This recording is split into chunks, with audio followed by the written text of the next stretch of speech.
But promises that you would consider going back into the studio and writing and even if you don't Oh, of course. Listen, I'll be totally honest with you. I haven't touched my bass and my keyboard months. I don't touch because there's so much other life going on.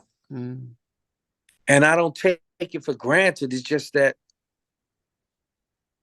that's not that fire to mm, do because I feel like I could pick it up and play it, and no one could just turn anything. But I feel like I can, once I focus on that again, I'm all in. I'm the type of person, I'm all in or I'm all out. mm. I'm not going to be involved with something and then you're going to reduce me to, oh, just we need you just to do this, this, and this. And that's not what was set up initially. I can't do that. It's like, listen, if we gonna do it this way, nobody gonna go out here looking whack. So if I do get involved back in the studio, and nothing is impossible, nothing. God Yeah. has shown, God has shown me some miraculous things in my life that I would never thought that could happen to me, for me, or around me, and it has happened. Mm. You got to remember, Neon D, I got married in 1988 after we recorded Guy. Wow. And none of them, I told you this before, I believe, none of them came to the wedding. They didn't ask about the wedding, whatever, Wow. because as it was like, oh, you messing up everything. So it was a lot of bonus to that too.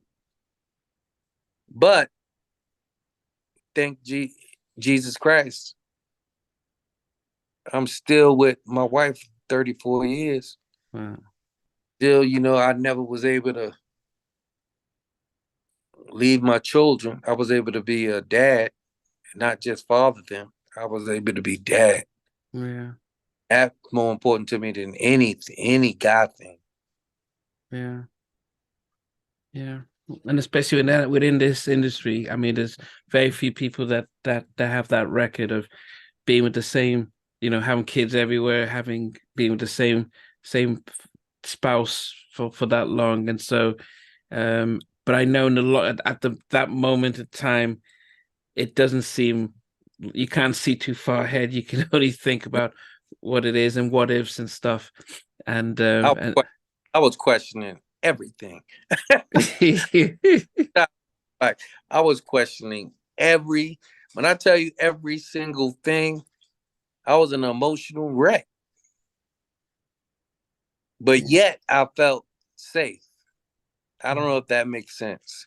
yeah, I felt safe, but I was like all over the place because when something that traumatic happened to you and you feel like yeah, the rug is pulled from yeah, under yeah, yeah, your floor, you just keep falling. yeah, yeah, yeah. Did you Well, ever think Andre could have done anything? Did you go to him? Did you just think, okay, I'll just leave it? Or Andre was scared after his own. I got it. I got it. I got it. Gene came through like a shark that hadn't eaten what? 10 years, and all of a sudden, there's flesh around him. He went through people. So even the men like Gerald Bugsby and Lil Silas, who wasn't scared at all, I knew both men. There was no fear in them as far as Gene was concerned. But as far as business was concerned, they had to move very, very carefully because they didn't want to blow up. They saw the success of the record. And first and foremost, it's about the money. Mm, They didn't want to blow up the album or piss people off where the album couldn't come out at all. Okay. because they had to be very delicate with me. Because at any time, even though I was offered money, I told you this before, I got paid 80 grand just for the release the album. At any given time, I could have put up a fight and said, no, they're not releasing nothing. I literally had sit down meetings with Lil Silas and Gerald Bugsby on why I should approve this album to be released. Yeah. Because as much as that lets me know that these, again, organized chaos, as much as they looked like they knew what they was doing and they was tight and whatever, it was foolish. They had no kind of thought in their mind. It didn't even run across their brain that Tim could hold up this album. Tim didn't sign the contracts. And we trying to release an album with his image on the front, his likeness, and all his songwriting. Nobody thought about that. So I was playing with my life at the time too. But Jesus Christ had me. Mm. And I just said, you know what? It'll be better. Once I talked to them and talked to my manager and attorney and talked to Gerald and Lil Silas and Cassandra Mills and my wife, I went home and talked to her. And I never forget my wife said, I remember she said, let's pray. Because her whole prayer, she said, Tim, just pray. And she is so right all these years later. Niamdi, I don't think I ever told you this. But my wife, Veronica, at the time said, Tim, just pray that your image is on that album cover. Wow.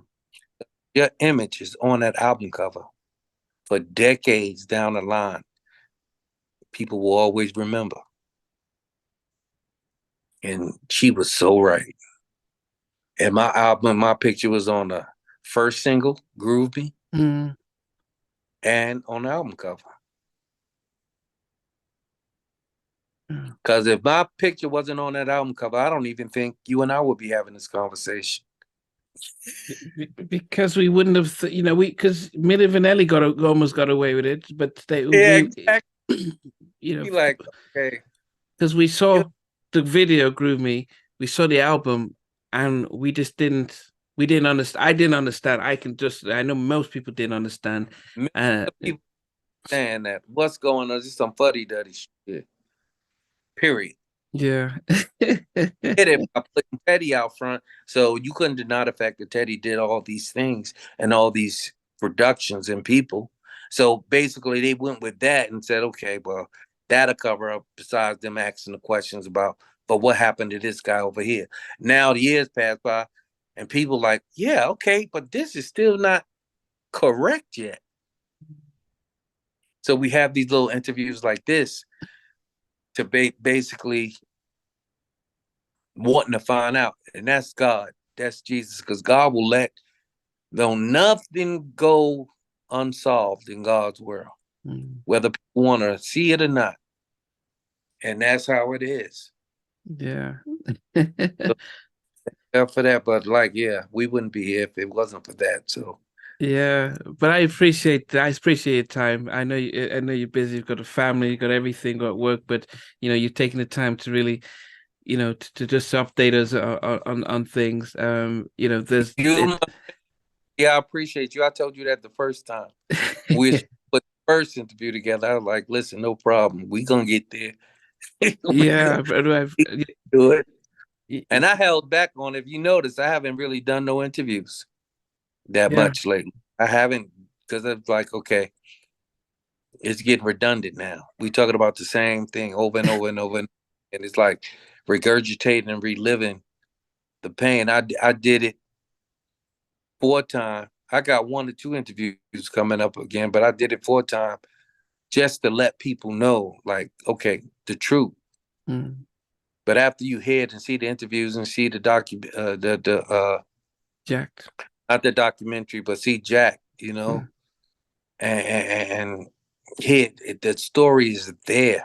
Mm. Of course, you still want to hear about the people every once in a while, but the story is there. The story is all you got to do is nowadays these kids could look it up anywhere. You can go to any platform and stream it and see it and hear because it's an incredible story that I look on and I'm entertained by because like, damn, we really went through that. It was worse than what we actually said. It was worse. A lot of those stories was worse Wow. than what was actually done. And it bring back memories. But thank God. But I appreciate you, Niamdi, so much. And thanks for having me back. And anytime you need me to come in and say anything or just pop in or join something, just let me know.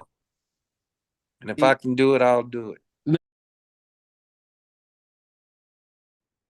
Hey guys, thanks for watching. Thanks for being part of the Halftime Chat community. Please remember to like, share, and subscribe. But most importantly, why don't you consider being a member as a way of supporting the channel, but also getting a lot of videos ahead of time, a lot of behind the scenes stuff, and some exclusive content that doesn't get shared. But anyway, thanks for watching and thanks for being part of Halftime Chat.